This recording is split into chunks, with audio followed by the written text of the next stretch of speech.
Madame, wihangane muzoganiro n'umunsi jeno makimenyera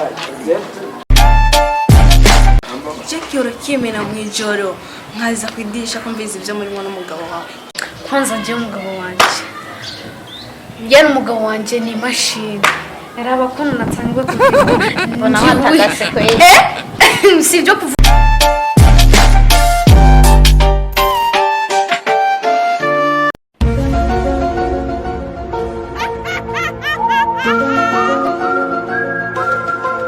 Ngira. Ndazi umunsi umbwira ati ngo simve ngaha ngo hari ibintu ushaka kumbwira. Ibyo bintu ushaka kumbwira ndakeneye kubimenya. Je ushanda afise ikibazo. Ikibazo? Yego ndafise ikibazo. Ikibazo nyawe. Umugabo wanje mwijoro atashe ashika ryama. Agasinzira. None washaka gire gute? Shaka nyene nari nzi ibyo bubakanye. Birambabaza ngo no mutiburira hasi. None wewe twenga kandi shawe kora twenga wewe ndabona bikomeye. Oya yefite. Jewe umugabo wanje fise. Nuko ndi muri paradiso. Vesha abandi bagore n'ukuri. Vraiment uje umugabo wanje nta kibazo afite. Ebana araza akamakeya nkamuhakera nk'ibisanzwe umugabo. Ibiye ni nk'ibijye nyine by'abantu bakuze umugore n'umugabo. Nuko nyine tubone je nta kibazo afite. Kwanza nje umugabo wanje. Yari umugabo wanje ni machine. Araba ko natangwe kuvuga. Mbona watagase kweli. Sivyo kuvuga. Ujye vraiment ni watumye mu vyibuha vraiment kubera ubwambere nari nonza ariko arabi byo bintu. Je mpora ntangara Urahiriyo. ndatangara cyane. Jackie urakimena mwijoro nkaza kwidisha kumviza ibyo murimo n'umugabo wawe. Kikamena. Kigagutuna tu Ndababara. yoshe umve fiti ndakubwira pole sana uraje iwanje nta n'ikintu mfise no gufasha jewe vraiment ebara sinzi ko nabikubwira jewe meze neza nkuko nabikubwiye meze neza na kibato mfise n'umugabo wanje. Urahiriwe shawe rwose. Ndababara jewe mbonye umugabo wanje. Yo tujyaye ashinda ndabivuga kunoke nurira hasi. Nkaho usanga mbwe ushaka kumbwira yo kujyama hasi nawe ukajyama ku gitabo. Oya turaryamana nyine ko ndamwubaha nk'umugabo wanje. Narukunkora uyo so umugabo ahubwo baza bagenda kumupima usanga agwaye. Ntiyase yaragwaye uyo yaravyanse. Yaravyanga nyene ko nzomufata ndamutwara mu mupime neza ahubwo uzumujana kwa muganga usanga agwaye. No kugukora kuko gusa pore sana vraiment abandi bagoresha amayoro nk'ibintu kweli. Fiti ni wihangane yani wihangane je ngana cyufise no guhanura ico no guhanura gusa nuko ugenda ukicara ku mugabo wawe hasi kugira mu biganiro. Naramwajije nta kimwe nyishura cyavasa gacayiki anje nkasigara mbabaye. iyo turyamye ibisingiza cyane.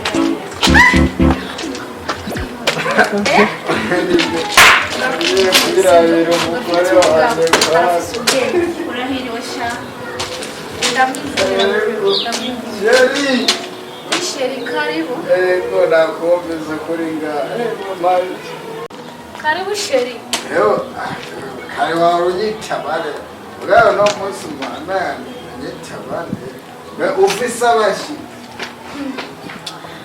Ufisa mwanyi ngaha ari. Oh, nawe warutse sheri. Baba, nawe kwateni shiki joro sheri. Baba ni bose tugomba ndabali. Nenye bose shushu.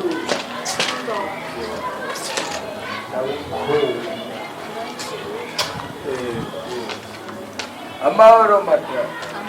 Wihangane gatoyi je no makimenyera. Zetu yikiriye bashiri wanje. Sawa. Nande ugo mwarahiriwe kweli.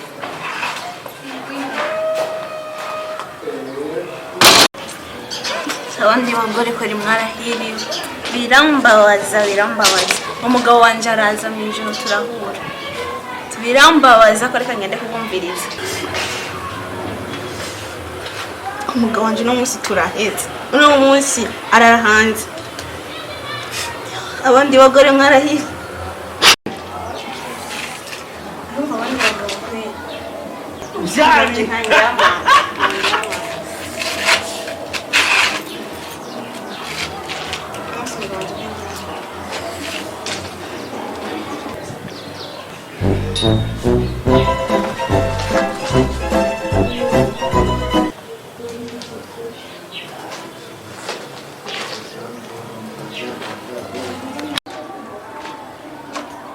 Sheri, zemo nibiki.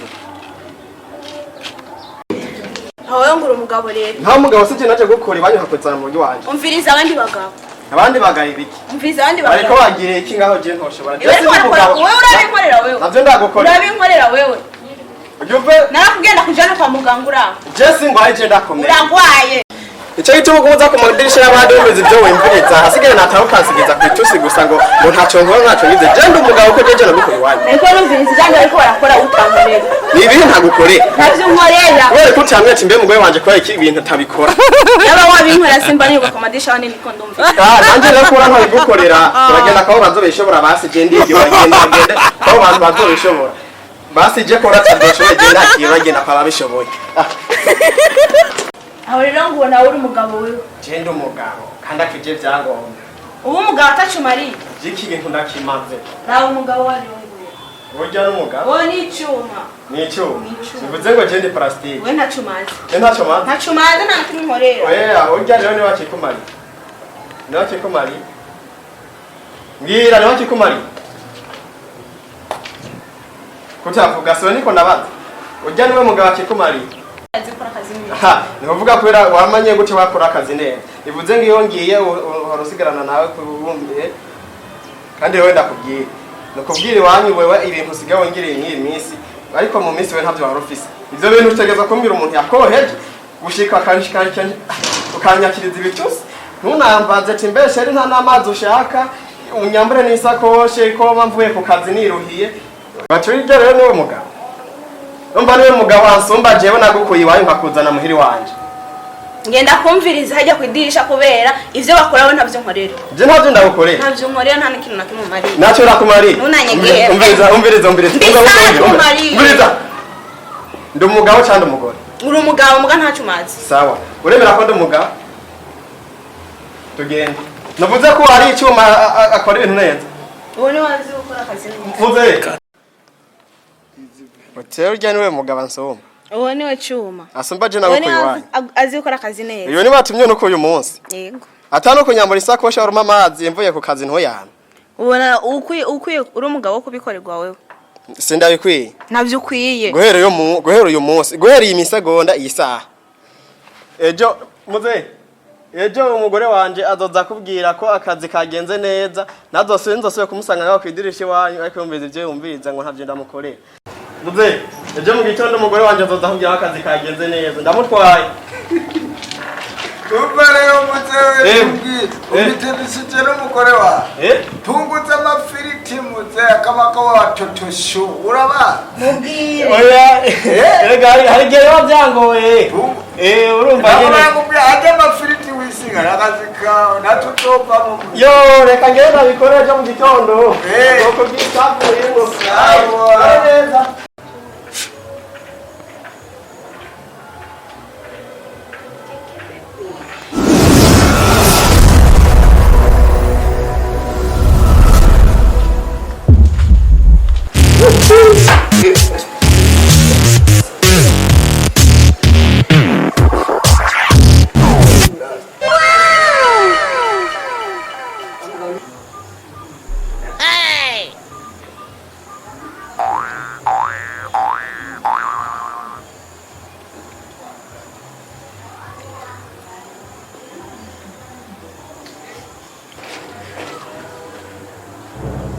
Aho kugira iki?